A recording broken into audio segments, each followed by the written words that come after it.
Il y a des nouvelles qui ne tombent pas, elles s'écrasent. Celle-ci a eu l'effet d'une porte claquée en plein cœur d'un dimanche. Bruno Salomon est mort, et avec lui une part de la tendresse ironique, du rire absurde et de la douceur nerveuse qui avait accompagné des millions de téléspectateurs. Le 15 mars 2026, la France a appris que l'acteur de 55 ans s'était éteint après un combat contre ce que sa famille et son agent ont d'abord décrit sobrement comme une longue maladie. Pendant les premières heures, le mystère de cette maladie a redoublé la stupeur. Puis sont arrivés les hommages, la douleur nue, les mots qui tremblent. Valérie Bonneton, au bord des larmes, a raconté un choc immense et la sensation qu'avec Bruno, c'était un peu tout l'esprit de « fais pas ci, fais pas ça » qui s'éloignait d'un seul coup. Ce qui rend cette disparition si violente, c'est précisément ce mélange de brutalité et de pressentiment. Ceux qui l'aimaient de près savaient qu'il se battait. Le public, lui, n'avait entre les mains que l'image d'un homme encore présent dans le paysage audiovisuel, encore capable de surgir avec cette énergie féline, ce grain de fantaisie, cette façon de faire rire sans jamais quémander l'attention. Voilà pourquoi tant de spectateurs ont parlé d'un vertige. La nouvelle a résonné comme une chute dans le vide. À peine le nom prononcé, chacun a revu Denis Boulet, ses gestes, son regard, son trouble comique de père débordé, et a compris que cette silhouette familière n'appartiendrait plus qu'aux rediffusions, aux archives, à la mémoire. Valérie Bonneton a dit sa tristesse profonde, sa sensation de perdre un membre d'une famille. Cette douleur, soudain, est devenue collective. Pour comprendre la force de ce séisme, il faut revenir en arrière, bien avant les hommages, bien avant la stupeur de mars 2026. Bruno Salomon était né le 13 juillet 1970 à Villeneuve-Saint-Georges, dans le Val-de-Marne. Acteur, humoriste, homme de doublage, il appartenait à cette race d'artistes dont la trajectoire ne s'explique pas seulement par le talent, mais par une manière très particulière d'habiter l'écran, sans brutalité, sans emphase, avec cette précision des comédiens qui donnent l'impression de n'avoir l'air de rien, alors qu'ils tiennent tout. Sa biographie raconte un parcours construit loin du vacarme, avec une montée patiente, presque artisanale, comme si chaque étape avait servi à polir cette singularité comique qui allait devenir sa marque. Lorsque la mort l'a emporté le 15 mars 2026 à Joinville-le-Pont, ce n'est donc pas seulement un acteur populaire qui a disparu, mais un visage profondément inscrit dans le quotidien affectif du public français.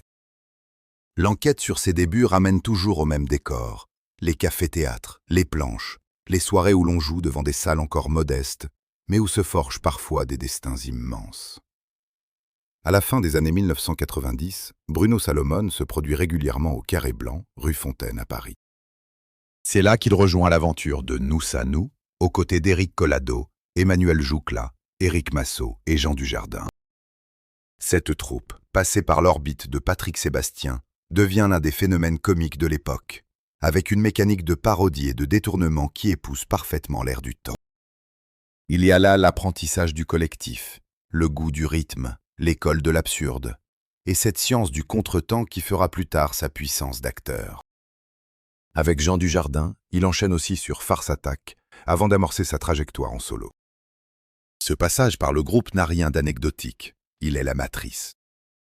C'est là que se forme l'élasticité de son jeu, sa capacité à être à la fois très drôle et légèrement de travers, jamais tout à fait là où on l'attend. Le début des années 2000 confirme qu'il n'est pas simplement un homme de bande, mais un artiste capable d'aimanter seul une scène. En 2000, il lance son premier one-man show, N'est pas cochon d'Inde qui veut. Puis en 2003 vient Bruno Salomon au Bataclan.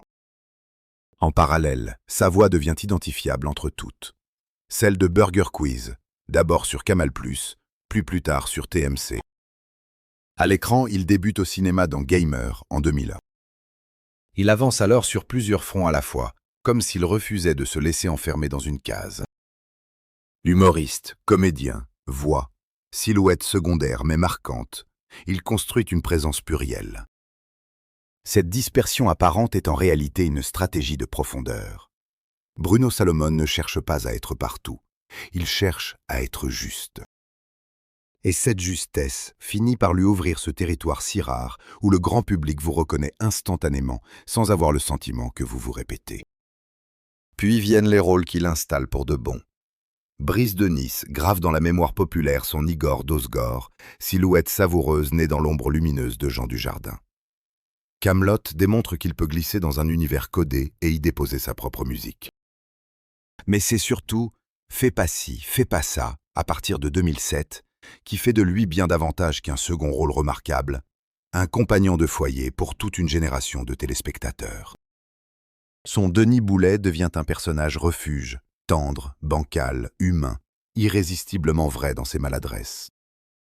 Là réside le grand secret de Bruno Salomon. Il ne faisait pas rire contre les gens, il faisait rire avec leurs failles. C'est pour cela que sa disparition touche si fort. Quand meurt un acteur capable de transformer les petites catastrophes domestiques en émotions universelles, ce sont nos propres souvenirs qui vacillent. Beaucoup d'artistes vivent de leur âge d'or. Lui a continué à avancer. En 2016, il remonte seul sur scène avec Euphorique, comme pour rappeler qu'il restait, au fond, un homme de plateau, un artisan du souffle direct, du face-à-face avec le public. La même année, il retrouve Jean Dujardin dans Brice 3, preuve qu'il savait revenir aux figures qu'il avait révélées sans se laisser dévorer par la nostalgie. Cette capacité à faire des allers-retours entre ses racines comiques, la télévision populaire, le théâtre et le cinéma, est l'un des fils rouges de sa carrière. Bruno Salomon ne s'est pas contenté d'exister dans le souvenir d'une époque. Il a traversé les formats, les tons et les générations. C'est aussi pour cela que sa mort laisse une impression de manque inhabituel. On avait le sentiment qu'il pouvait encore surprendre, encore se réinventer, encore déplacer légèrement son image pour offrir autre chose. Et il surprenait encore. En 2024, il figure parmi les personnalités du jury de la 7e édition du festival Film Court de Dinan, sous une présidence assurée par Patrice Lecomte, signe d'une reconnaissance durable dans le milieu du cinéma et du court-métrage. La même année, il apparaît dans Enjoy sur France TV/, où il incarne un présentateur vedette cynique d'une chaîne d'information en continu. Ce choix de rôle n'est pas anodin. Il montre un Bruno Salomon capable d'aller vers quelque chose de plus grinçant, plus noir, plus politique même, sans perdre sa précision. France Télévisions mettait d'ailleurs en avant ce personnage arrogant et prêt à tout pour le buzz, tandis que la série était remarquée et récompensée dans le circuit des festivals. Autrement dit, Bruno Salomon n'était pas une icône figée dans la mémoire des années 2000. Il était encore un acteur en mouvement, encore un homme de présent, encore une promesse de suite. C'est ce présent qui s'est brusquement fracassé le 15 mars 2026. Le communiqué transmis par son agent à l'AFP, au nom de la famille, est resté d'abord très sobre. Bruno Salomon s'était battu contre une longue maladie. Rien de plus. Et c'est dans cette sobriété même qu'il faut lire l'ampleur de la secousse. Car autour des décès de personnalités, le vacarme médiatique se nourrit souvent de détails. Ici, au départ, il n'y avait que le silence, la pudeur, l'ellipse.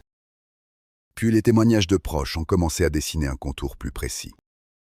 Hélène de Fougerolles a évoqué un cancer confié plusieurs années plus tôt et revenu récemment.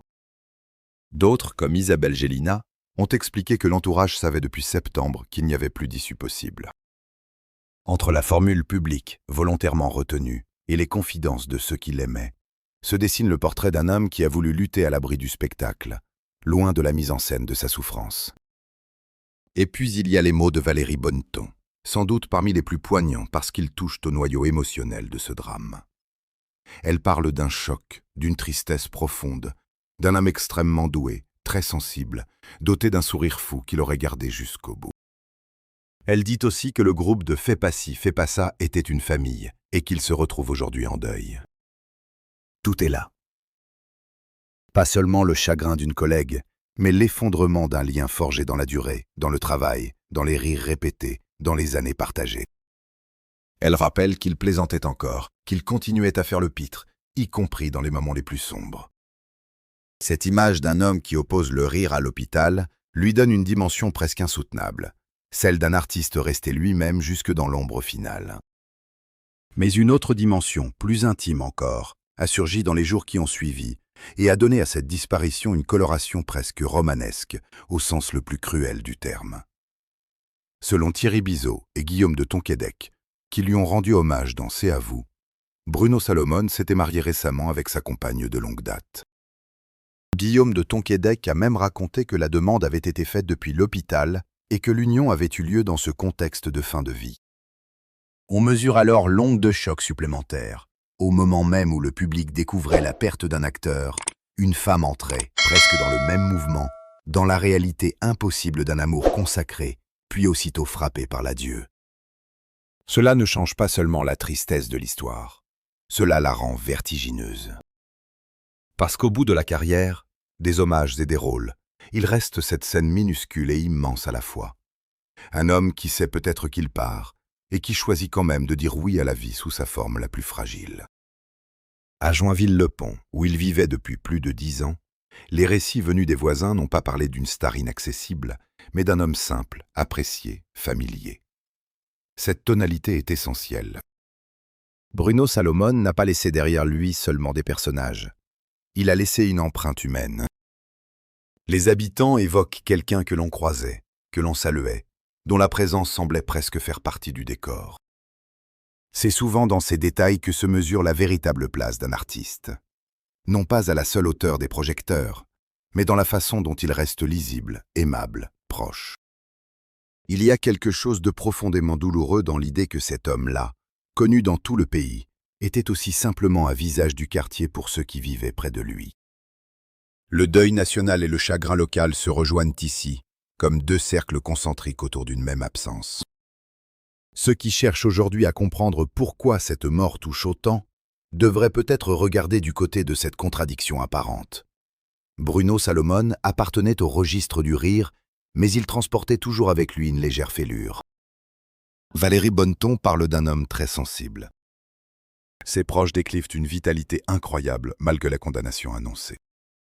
Thierry Bizot et Guillaume de Tonquédec ont raconté une fin de vie très difficile, mais aussi un courage dans la joie, et même un dernier projet de bande dessinée poursuivi presque jusqu'au dernier jour.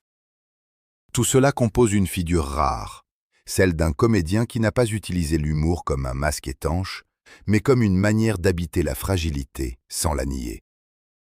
C'est sans doute la raison pour laquelle sa disparition n'éteint pas seulement un rire connu. Elle rallume aussi chez le public une forme de gratitude douloureuse pour tout ce qu'il avait réussi à transmettre sans jamais appuyer. Alors oui, l'adieu fait mal. Oui, le vide est immense. Oui, il y a quelque chose d'insupportable à voir partir à 55 ans un acteur qui semblait avoir encore tant à donner. Mais si l'on suit le fil de sa vie, depuis Villeneuve-Saint-Georges jusqu'aux planches, des cafés-théâtres à la télévision, des délires de Nous à nous à la tendresse de Denis Boulet, du retour sur scène avec Euphorique à l'audace plus sombre de Enjoy, on comprend que Bruno Salomon n'a pas seulement traversé le paysage audiovisuel français, il y a laissé une empreinte de ton, de cœur et de pudeur. Et c'est peut-être cela, au fond, qui fait pleurer autant de gens aujourd'hui. Le sentiment qu'avec lui disparaît une certaine manière française de faire rire sans humilier, d'émouvoir sans forcer, de rester populaire sans jamais devenir facile. Reste désormais cette question, suspendue au-dessus des écrans éteints et des souvenirs qui reviennent. Quand les lumières médiatiques se retirent et que le bruit des hommages finit par retomber, que gardera-t-on le plus précieusement de Bruno Salomon? Le rire qu'il déclenchait, la tendresse qu'il inspirait, ou cette leçon muette d'élégance et de courage qu'il semble avoir laissée jusque dans sa disparition?